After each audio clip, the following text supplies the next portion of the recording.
La Facultad de Ciencias Políticas y Sociales presenta, en su propia voz, El debate de nuestro tiempo, un programa de análisis y reflexión de la agenda política y mediática de México y el mundo, con Marta Gloria Morales Garza, Marcela Ávila Egleton y Efraín Mendoza Zaragoza. Comenzamos. Buenos días. Muchas gracias al auditorio que nos deja entrar a sus hogares y a los que no nos dejan entrar, pero nos dejan entrar a sus oídos también. Buenos días. Hoy es martes 3 de enero del 2023. Aunque este es un programa grabado, queremos desearles feliz año. Vamos a cerrar este programa junto con el maestro Efraín Mendoza, que nos acompaña en esta conversación, con lo que pasó en el 2022. Entonces, como un recuento antes de arrancar 2023. Como es un programa grabado, no podremos escuchar ni leer sus mensajes, pero lo haremos a partir del próximo martes, que regresamos ya a actividades completas en la Universidad Autónoma de Querétaro. El programa anterior, que se pasó a mediados del 27, el martes 27 de diciembre, terminábamos cerrando un poco con las perspectivas de México. Habíamos hablado de la crisis internacional, de la inflación, de la guerra en Ucrania y de los cambios tan importantes que ha habido en América Latina, sobre todo en 2022, desde Costa Rica hasta Paraguay, o por lo menos Brasil, con el triunfo de Lula, y de cómo se ha pintado América Latina de rojo, y entendiendo por este rojo no tanto izquierda, como cerramos, sino más bien gobiernos que no quieren el sistema neoliberal y que son producto de un movimiento social complejo de rechazo a las políticas neoliberales de los últimos 40 años en América Latina, que han golpeado básicamente a los sectores más bajos de la población, pero también a los sectores medios. Se han ido acabando la clase media, por cierto. Ahora queremos aterrizar todo este panorama internacional, tanto del mundo como de América Latina en México. Y la pregunta que quiero abrir para empezar esta conversación, Efraín, es un poco con la que cerramos. ¿Podrá la derecha en México? Cerramos con esta idea de que los gobiernos de izquierda, y lo vemos muy claramente con el caso de Pedro Castillo en Perú y de Cristina Fernández de Kirchner en Argentina, ¿podrá la derecha tumbar este movimiento progresista de América Latina? Porque pareciera que la izquierda ganó las instituciones gubernamentales, ganó las elecciones, pero el poder real, el poder fáctico sigue estando, o sea, el poder de la derecha sigue estando en la derecha, y desde ahí, desde los medios de comunicación, yo quisiera ahora enfatizar en el aparato ideológico, porque tenemos, después de casi 40 años de gobiernos neoliberales, el predominio discursivo es liberal, y ese predominio discursivo es el que está en el embate contra un gobierno, en el caso de México, republicano, austero, atento de las cuestiones sociales, con un Estado que intervenga más, y ellos dicen, no, el mercado, ¿no? Y de alguna forma ese discurso liberal del mercado, de la libre competencia, pareciera que nos ha ganado a todos. ¿Cómo ves? Fíjate que si yo fuera audiencia de Fórmula Financiera, de López Dóriga, te diría, este gobierno va a caer mañana. Sí, eso han estado diciendo. Sí, han estado diciendo, llevan 4 años. Ha iniciado ya el tercer tercio de este gobierno, su 5º año de gobierno, ¿sí? Y me parece que si nos guiáramos con los viejos indicadores de la seguridad, de la economía, pues sí, tendríamos que admitir que hay un margen amplio de fragilidad para este gobierno y para su partido, Morena, de cara a las elecciones de 2024. Sin embargo, yo creo que justamente por los elementos que tú has aportado inicialmente, que tiene que ver el origen, lo que le da sustento a este gobierno, que es un movimiento social, ¿sí? Tendríamos que considerar cómo califica el elector a esta administración, ¿sí? Y bueno, aquí tenemos mediciones diversas. Hay una que publicó recientemente Forbes en agosto, y Forbes le da 67 puntos, ¿sí? Es de altísimo. Aprobación, altísimo. Mira, ¿cuál vía podríamos tener para saber si es altísimo o es bajo? Porque a lo mejor si alguien dice, no, pues tiene 6.7 de calificación, pues si lo comparamos con el 10 de la escuela, pues es muy bajo, apenas de panzazo. Pero ojo, Ha llegado momentos en que gobernantes, y no caen, como Sebastián Piñera, llegó a tener 9 puntos de aprobación. O Peña Nieto, que llegó a tener 26 puntos de Sí. aprobación. O, por ejemplo, el presidente Biden. El presidente Biden, en este momento, por ejemplo, tenemos que el 55% lo desaprueba. Y solamente una cuarta parte del electorado norteamericano dice que su país va por buen camino. Entonces, tener 67% según Forbes es el segundo lugar en el mundo, claro, después de la India. Hay una encuesta más reciente, que es la de Márquez, Buendía y Márquez, que publicó el Universal. Y digo el Universal porque es una publicación de derecha, detractora de este gobierno. Y tuvo que publicarlo el 2 de diciembre, donde reconoce una aprobación de 64%. 2 puntos arriba que la medición anterior, que fue en el mes de agosto. Y a mí me pareció interesante algo que explicaba el experto de estas materias cuando presentan estos resultados. Y dice, bueno, ¿y por qué si la economía y por qué si la inseguridad y la? Dice, mira, hay otras preguntas que son las que permiten visualizar la parte cualitativa de esto. Y dice, por ejemplo, el 51% de los encuestados dicen que se ve favorecido de alguna manera, con alguna acción del gobierno. Y 70% dice que no se ve perjudicada por ninguna acción. Entonces, estos elementos entran en juego o permiten que uno considere otros factores. Mucha gente, cuando le ponen a calificar al presidente, toma en cuenta cosas que no mide la economía o que no miden las estadísticas de seguridad. Por ejemplo, ¿qué piensa particularmente de la persona del presidente? Y en esta encuesta de Márquez, de Buendía y Márquez, el 81% lo considera trabajador. A mí en lo personal, yo no aguantaría ni una semana con ese ritmo. Pero además, déjame decirte que es para un presidente y para un político un adjetivo soberbio. ¿Sí? Porque bueno, la opinión que se tiene de los políticos en México es que son exactamente lo contrario, con malas palabras. Osorio Chong decía que él llegaba a su oficina a las 11 de la mañana. Cuando este hombre tú lo ves a las 6 de la mañana, a la hora que se levantan los cargadores de la Merced. Exacto. ¿Sí? Entonces, eso, la población, el 81%, le reconoce eso. Estos son elementos que están alterando, la forma de concebir la vida pública en el país. Y luego tienes un 76% que lo reconoce como un hombre honesto. Altísimo. Altísimo. ¿Sí?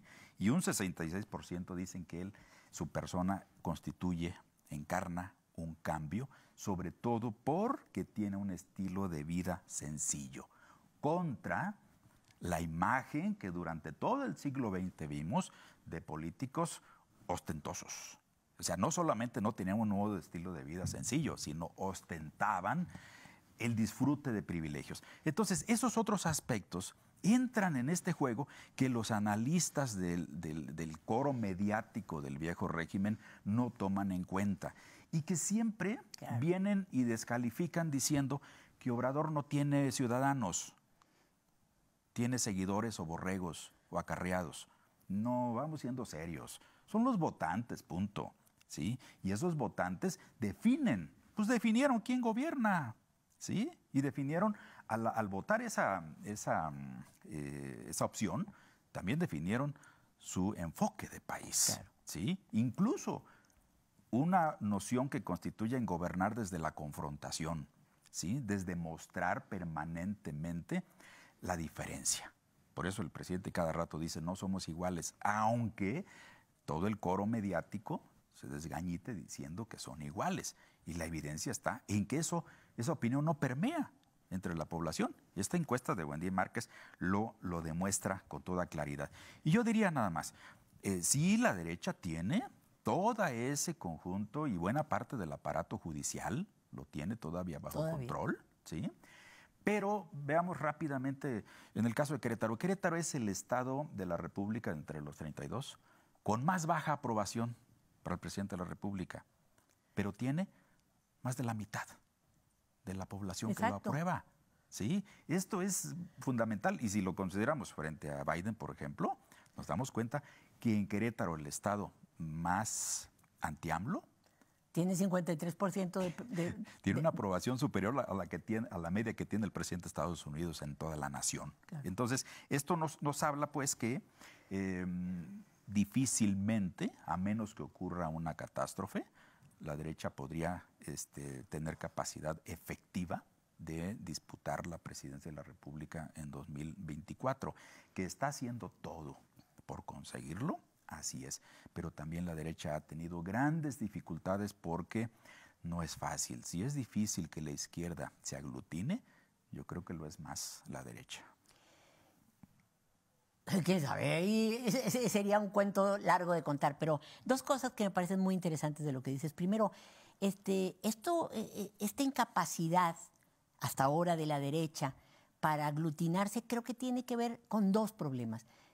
Definir un programa, porque se dan cuenta que no pueden definir los programas de hablar en inglés y en francés, como decía Ricardo Anaya, porque es una barbaridad, es una maldición para el pueblo promedio de este país. Pero además no se han dado cuenta de cuál es el criterio con el que la gente vota. Buendía es un encuestólogo de gran trayectoria, es de los primeros encuestadores de este país, con una gran experiencia, y me sorprende positivamente estas dos preguntas que tienen que ver con ¿qué le respetas al personaje que gobierna? La honestidad, que es trabajador y que vive sencillo. Tres cosas que ninguna de la derecha cumple, ninguno. O sea, pueden tener mucha escolaridad y tienen doctorados y tienen lo que presumían, sobre todo en la campaña previa, pero ninguno de los gobernantes posibles ni es sencillo, ni es honesto, y mucho menos trabajador. Y conste que AMLO tiene flancos las que podría ser muy criticable. No, y seguramente los tiene. Sí, y errores. Claro. Y excesos. Todo. Sin embargo, estos son elementos que tiene uno que con toda racionalidad considerar para poder prever hacia dónde se dirigen las cosas en el país. Pero la derecha tiene un problema para definir programa, no lo define, no acaba de tener, es decir, ha construido todos sus 3 años de combate a estar en contra de lo que dice Andrés Manuel, pero no a proponer absolutamente nada. El ejemplo de la reforma político-electoral es el ejemplo más claro. Nunca propusieron nada, nada. La única propuesta que hizo el PAN de esta cantidad enorme de propuestas viejas que están ahí en cuanto al sistema electoral es la de la segunda vuelta, que la rechazó en el 2015. Es decir, pareciera que los partidos ponen y quitan las propuestas de reforma en función de sus intereses. Lo cual está bien, es normal, pues los partidos tienen intereses. Sí, pero eso refuerza la idea de que no hay una visión programática, es decir, queremos ir para allá, quién sabe para dónde quieran ir. Ninguno de los candidatos cumple estos requisitos mínimos que están marcando la población como importantes para un político. Y luego, digamos, para terminar, ninguno de los candidatos ha sido capaz de entender y de leer las preocupaciones de la sociedad, porque a pesar de la gran ofensiva, no tienen mella. Es decir, como tú dices, la aprobación del presidente es insólita, entrando en su 4º año de gobierno, además en condiciones sumamente adversas. Es decir, la economía no ha crecido, apenitas, parece que este año vamos a crecer al 3%, y eso con los proyectos que tanto ha criticado la derecha, el fortalecimiento del desarrollo del sureste, con el Tren Maya, con la refinería de Dos Bocas, Tres Bocas. Yo no sé, es que aquí hablan tanto, de Dos Bocas, que son proyectos que nunca se pensaron para el sureste, que es el sureste pobre de este país. Sí, ¿no? Sí, la región abandonada. La región totalmente abandonada, y allá se le metieron todo el dinero que han logrado recuperar de la corrupción. Entonces es impresionante porque la derecha no tiene con qué decir que no invertir en Tabasco o en Yucatán o en toda la zona de la península, y no tiene propuesta tampoco. Entonces, ¿con qué se aglutina? A pesar de que están tratando de aglutinarse a como dé lugar, yo no creo que tengan muchas opciones. Vamos a ver qué pasa en el año entrante, en la elección de los últimos 2 estados que van a disputarse en elecciones, que son el Estado de México y Coahuila. Por cierto, 2 estados que nunca han tenido alternancia, que es interesante, importante mencionarlo, es decir, siempre han estado controlados por el PRI, por los Moreira, en el caso de Coahuila, y en el caso del Estado de México, pues por el grupo de ahora Peña Nieto, antes los Hanks. Sí. Que quién sabe qué vaya a pasar, no me gustaría predecir, pero lo cierto es que ahorita, en este momento, que culminaron en la última colita del 21, tiene Morena 20 gobernadores. Y yo creo que al menos va a tener 21 el año que entra. Yo pienso que el Estado de México hay muchas posibilidades de que la gane. Coahuila tengo mis inseguridades, digamos. Pero bueno, quién sabe, eso es hablar de brujería. Sí, pero fíjate que ya que tocaste las elecciones que vienen, porque esto que decíamos de la popularidad tiene un impacto directo en el ánimo del elector, ¿sí? Que a lo mejor no está haciendo cálculos en Excel y para decir, a ver cómo están los indicadores y conclusión, debo votar por A. No, tiene otras maneras de construir su decisión. Pero si me permites, en el caso del Estado de México, porque el Estado de México tiene un simbolismo impresionante. Por muchas razones. No solo es el padrón electoral más grande de la República, simboliza las cunas de gobernantes que durante muchos años condujeron o se apropiaron pues, de la presidencia de la República, ¿sí? Y sobre todo... y es un Estado, permíteme interrumpirte, que es tan heterogéneo como este país, porque tiene municipios como Naucalpan, Azcapotzalco también, que son zonas industriales con un PIB altísimo, con un empleo, y tiene zonas indígenas de los municipios más pobres del país. Ajá. Es decir, en el Estado de México se reúne toda la diversidad. Es un microcosmos nacional. ¿Sí? Exacto. Y bueno, vamos a mostrar por aquí un dato que también tiene que ver, y destaco la fuente, porque así como mencionábamos en el otro programa, el caso del Universal, es Reforma. Y tenemos ahí, es una encuesta reciente del caso de cómo va el Estado de México, cómo se está comportando, que del mes de noviembre. Y ahí pueden ustedes ver que nos siguen por televisión y para quienes están en radio, estamos mostrando cómo Reforma, producto de una encuesta, muestra que el 49% manifiesta una intención de voto por Morena. Por eso titula Aventaja 2-1 Morena en Estado de México. Ya cuando entramos con nombres concretos, podemos ver ahí, yendo en alianza PRI, PAN, PRD, frente a Morena, tenemos una intención de voto de 38% a favor de Delfina Gómez, como ya desde este momento prefigurada como candidata, contra 22, yendo como candidata la priista Alejandra del Moral, pero en coalición con 22 puntos, ¿sí? Muy abajo, muy lejos. Y un 10% para Juan Cepeda de Movimiento Ciudadano. Si no van en alianza, Delfina Gómez presenta una intención de voto de 36%, contra 14 del PRI, con Alejandra del Moral, contra 13 del PAN, con Enrique Vargas, y 8 puntos de Juan Cepeda. Esto me parece que es por supuesto que las encuestas no son ni vaticinios, ni nada, ni tendencias necesariamente. Son la foto de este momento y pueden pasar muchas cosas. Y hay un segundo cuadro que me parece, Marta, también muy revelador de todo esto, que es la parte, digamos, ahora sí que cualitativa sobre la que descansa esa intención de voto. Y ahí quienes lo ven en su pantalla pueden ver, ¿por cuál partido nunca votaría? Por eso el PRI está grandotote ahí.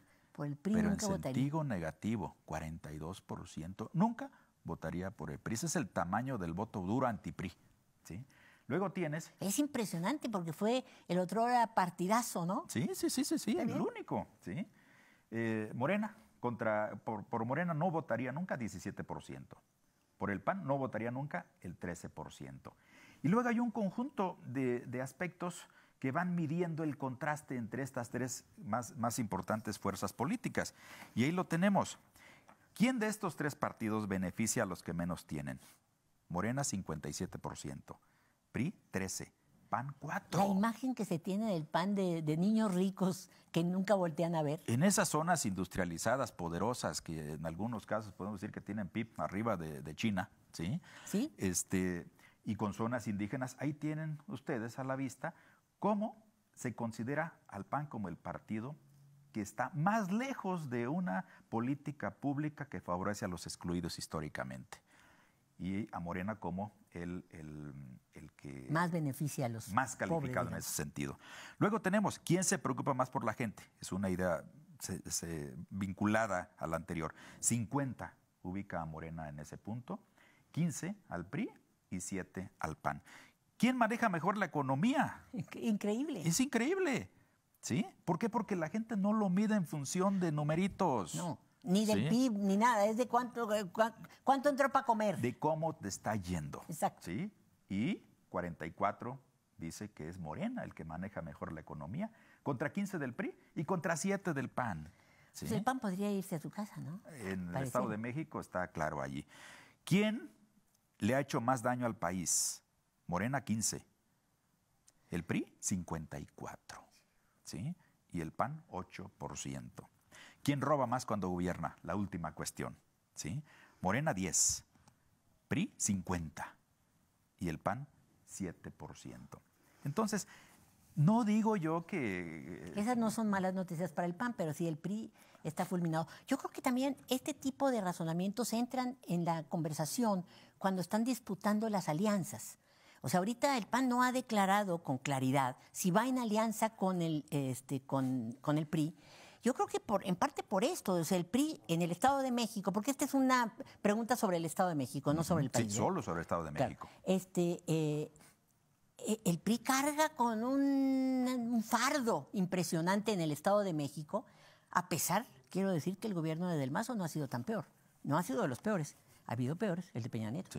Sí. Y el PAN ahí se levanta, sobre todo en la parte negativa. Yo creo que por eso no quieren la alianza. Por eso ha sido tan difícil conformar la alianza. Claro, si no hay alianza, no ganan. Y si hay alianza, tampoco. Entonces, en ese escenario, ¿qué es lo que van a decidir? Ya nos están cortando, que ya nada más quedan 4 minutos. Yo no he hablado, Efraín. Pues estamos bien entretenidos.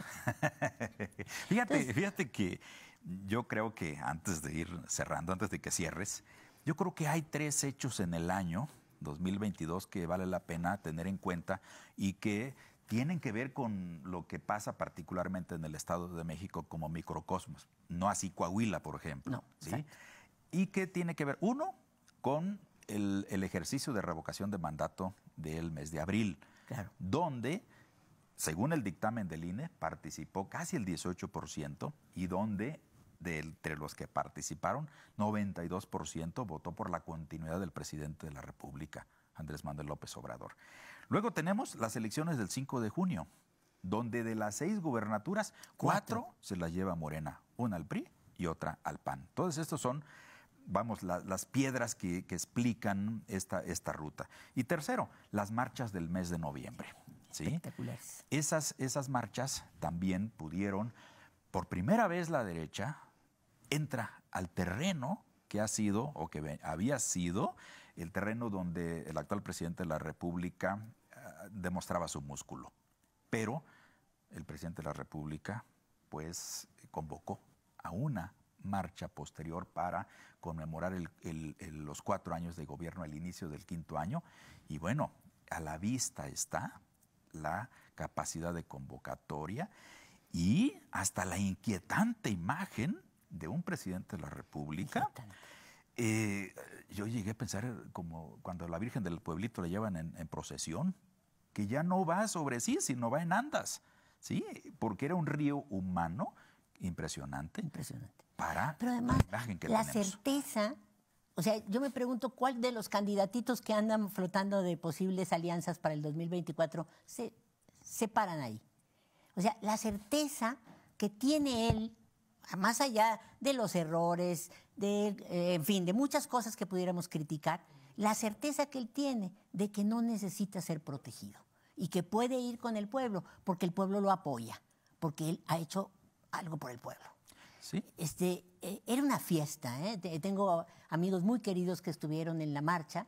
Yo no fui, hubiera querido. Después, sobre todo después de ver los resultados, hubiera querido, aunque dicen buena parte no marcharon, se fueron quedando en distintos lugares porque no alcanzaron. Era una multitud impresionante, pero había como 2 cosas, y con esto empiezo ya mi cierre, porque ya me están diciendo, que esa fue la gran marcha, como dice Lorenzo Meyer. Quiero robarle a Lorenzo una extraordinaria columna sobre la marcha, que dice sí, la gran marcha de López Obrador, porque él dice que esta marcha es parte de la marcha histórica que tiene López Obrador por un nuevo proyecto, por mirar hacia los de abajo, por recompensar a este pueblo que había sido simplemente no observado por los gobiernos, de ningún tipo, de ningún color. Más claro no puede ser que los datos que mostraste. Y bueno, para aquellos que dicen que las marchas solo las debe hacer la oposición, queda claro aquí esa premisa que mencionabas tú al comienzo, ¿sí? Un gobierno que proviene de los movimientos sociales usa las instituciones para seguir la batalla contra el sistema de privilegios, y eso es lo que estamos aquí presenciando. Así es. Así es. Pues bueno, muchísimas gracias. Nos vemos dentro de 8 días, como todos los martes a las 9:30. Ya será un programa en vivo y les deseamos, tanto el maestro Efraín como yo, un feliz 2023. Muchas gracias. Gracias por acompañarnos en otra emisión más de En su propia voz. Hasta la próxima.